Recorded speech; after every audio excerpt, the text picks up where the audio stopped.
Hi folks, welcome to Too Lazy to Tourist, where we only visit places that don't involve much walking and any information you're given is from the mind of the ill-informed.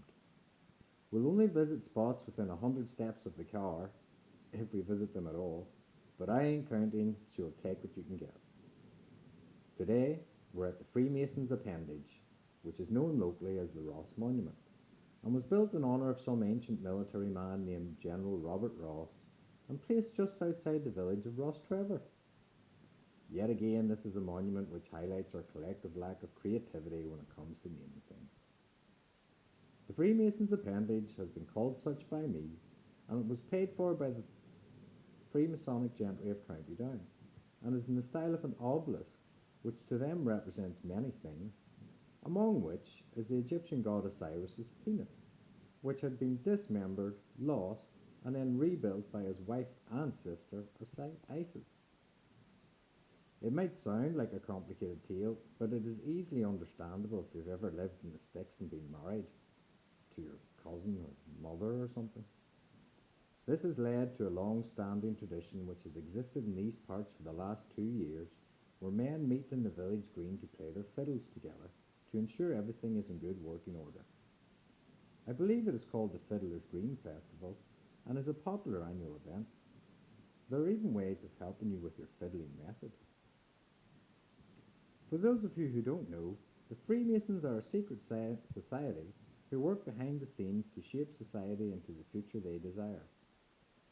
Such is their high levels of secrecy that you'll find one of their lodges in practically every town and village in the country.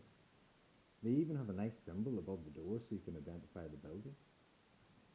Ross's appendage has many interesting carvings on it, like the Ouroboros, these hoof feet, and a possible serpent around a rod hiding behind a fallen curtain. But if you think that means anything, you must be one of those conspiracy people who recognises occult symbology.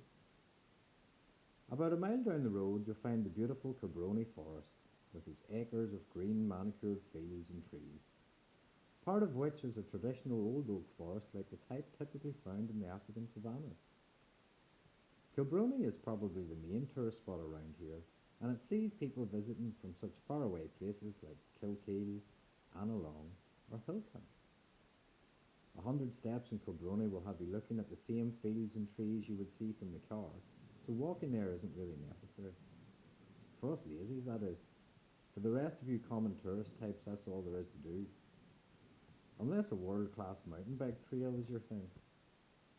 The adventurous among you may want to climb the mountain behind the park to see the Big Stone, which is exactly what you think. A big stone, a rock that happens to be bigger than the rest. Powerful stuff. As a short person with a possible Napoleonic complex, this bugs me off though. What's wrong with all the small stones you pass on the way up? Are they not good enough for you? At what point is a stone considered big enough to be interesting? You know you're climbing up a bigger stone to look at a smaller one, right? Never mind. Anyways, this has been Chris for Too Lazy to Tourist.